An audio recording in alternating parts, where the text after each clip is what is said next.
Hello everyone, welcome back my YouTube channel. আপনারা কেমন আছেন? আশা করছি আপনারা ভালো আছেন। আপনারা সকলেই জানেন যে আমি কি বিষয় নিয়ে ভিডিও করে থাকি। আমি যেহেতু কাতারে 6-7 বছর কাজ করছি, তার এক্সপিরিয়েন্স আমি আপনাদের কাছে শেয়ার করতে চাই। আজকে আমি যে বিষয়টা নিয়ে কথা বলবো, একজন হাউস ড্রাইভারের গল্প। একজন ভাই আমার হাউস ড্রাইভার, সৌদি আরবে কপিল ভিসায় কাজ করতে গেছিলেন। কপিল ভিসায় কাজ করতে যাওয়াতে হয়েছে কি, সে খুব সুন্দর কাজ করছে, খুব ভালো কাজ করছে, কিন্তু তার কোনো অসুবিধা ছিল না, কাজের প্রতিও কোনো অসুবিধা ছিল না। এবং কি তাকে একটু ভূতে ধরে যায়, ভূত। কীরকম ভূত আপনারা শুনলেই বুঝতে পারবেন। সে হয়তো ভাবছে যে আমার কপিল খুব সুন্দর, আমার সঙ্গে তো খুব ভালো রিঅ্যাক্ট করছে, তো আমি নিজের স্ত্রীকে যদি নিয়ে আসতে পারি তো স্বামী স্ত্রী দুজনে একসঙ্গে থাকতে পারে। এটা ভেবে সে কপিলকে শুধু সবসময় বলতে থাকে যে আমাকে একটা খাদ্দামার ভিসা দাও। মানে আসলে অ্যাকচুয়ালি কথা হচ্ছে কি, মেয়ে মানুষকে আরবি ভাষায় খাদ্দামা বলা হয়। আমাকে খাদ্দামা ভিসা দাও, আমাকে খাদ্দামা ভিসা দাও, এরকমভাবে কপিলকে সবসময় বলতে থাকে। কপিল বলে যে এই খাদ্দামা ভিসা কী করবি, তো এরকম কাজ করছিস, ঠিক আছে। করতে করতে হয় কি, যে একদিন তার কপিল, মানে যে কোনো লোকের কাছে আমরা বলি মানি ব্যাগ, বাটুয়া এগুলো বলতে থাকি, পাস ব্যাগ। তো ওই ব্যাগের মধ্যে কিন্তু নিজের স্ত্রীর ফটো থাকে। সে তো ড্রাইভার।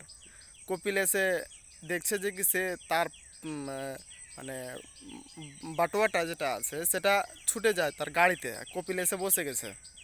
বসা অবস্থায় কপিল তার বাটোয়া খুলে দেখেছে, তো দেখছে যে কি তার স্ত্রীর ছবি। তাকে জিজ্ঞেস করছে কি, ভাই এটা আবার কে, এই মহিলাটাকে? তখন উনি বলছে যে কি এটা আমার স্ত্রী। বলছে ও আচ্ছা আচ্ছা, তোমার স্ত্রী তো খুব সুন্দর। তারপর বলছে তুই একটা খাদ্দামার কথা বলছিলি, ভিসা, খাদ্দামার ভিসা নিবি তাই?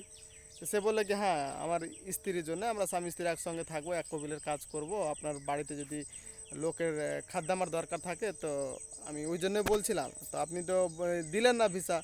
তো বলছে কি তোমার স্ত্রীকে কি নিয়ে আসতে চাও? তো বলছে হ্যাঁ অবশ্যই নিয়ে আসতে চাই।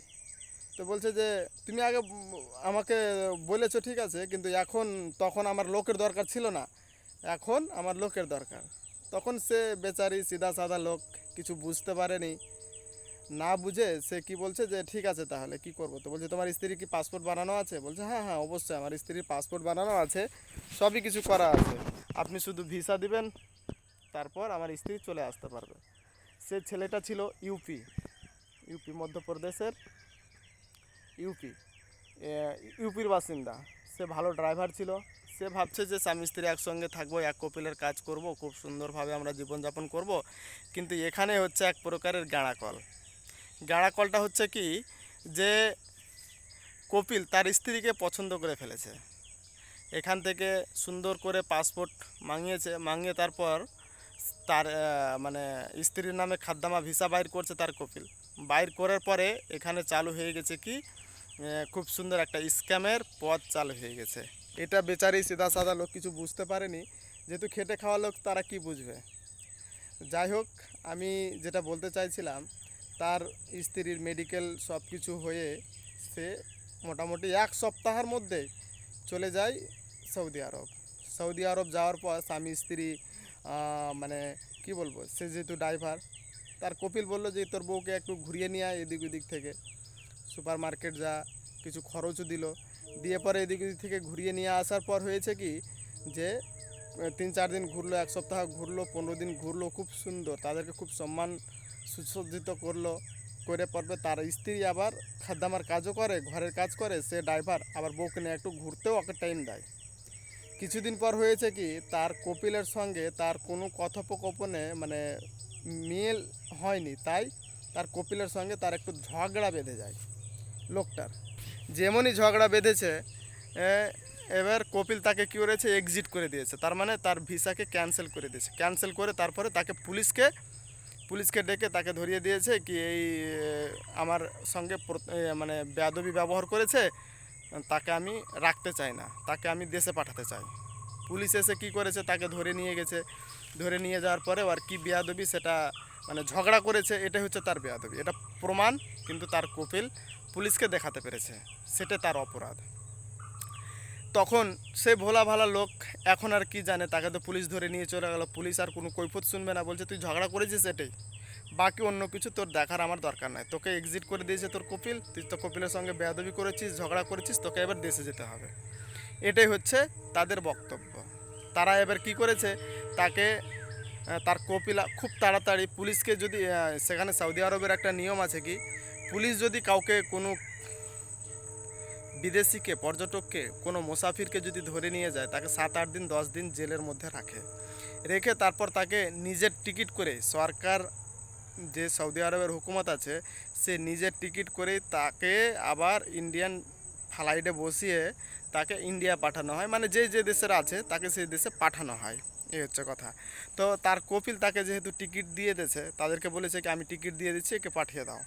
তো খুব তাড়াতাড়ি তার ওই কি বলছে যে মানে দেশে সফর হওয়ার মানে ইটা হয়ে গেছে। হয়ে যাওয়ার পরে এবার হয়েছে কি, তার স্ত্রী তো একা, বেচারি তো আরবিও ভাষা বুঝে না, কিছুই বুঝে না। তার স্ত্রীর কাছে মোবাইল ঠিক ছিল, এ মাঝে মধ্যে কথাও বলে, না বলার কিছু নাই। কিন্তু কপিলের সঙ্গে যেহেতু ঝগড়া হয়ে গেছে, কপিল তার বউকে পছন্দ করে ফেলেছে, হ্যাঁ, তো এখন তার বউকে নিয়ে সে ফুট্টি মুস্তি করছে, আর কি বলবো। যাই হোক, এইগুলো জিনিস থেকে আপনাদেরকে সচেতন থাকতে হবে। যারা হয়তো ভাবছেন কি আমি হাউস ড্রাইভারিং কাজে যাব, তো নিজে তো কাজ করবো, তার সঙ্গে সঙ্গে যদি নিজের বউকে নিয়ে আসি, তো নিজের বউকেও রাখা হবে এখানে, আর নিজের বইয়েরও রোজগার হয়ে যাবে, আমারও রোজগার হয়ে যাবে, কিন্তু পরের লাইফটা আপনারা আর ভাবছেন না। যে কোনো সময় কাজ করার ক্ষণ যেই কাজগুলোই করবেন না কেন, নিজে একটু চিন্তা ভাবনা করে ভালো করে এগুলো যাচাই বাছাই করে অবশ্যই ঠিক রাস্তা অবলম্বন করে কাজ করবেন, না হলে এরকম ধোকায় পড়বেন।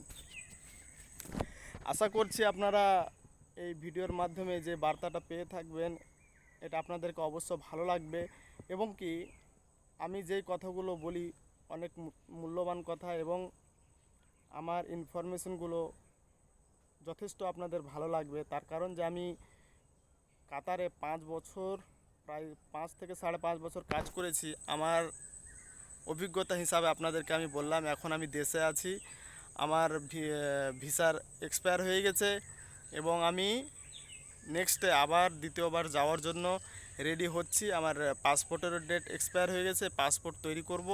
আশা করছি আপনারা সঠিক ইনফরমেশন পাবেন এবং পেয়েছেন। তো যাই হোক, যারা হয়তো এরকম কিছু ভাবছেন, বউ হচ্ছে ঘরের সম্মান, ঘরের ইজ্জত, ঠিক আছে? কেউ বউকে নিয়ে বিদেশে যাবেন না ভাই, কখনোই এই ভুল করবেন না। আশা করছি আপনারা সবই কিছু বুঝতে পেরেছেন। আমার ভিডিও যদি ভালো লেগে থাকে লাইক করবেন, আমার চ্যানেলকে সাবস্ক্রাইব করবেন, এবং ধন্যবাদ। সালাম আলাইকুম।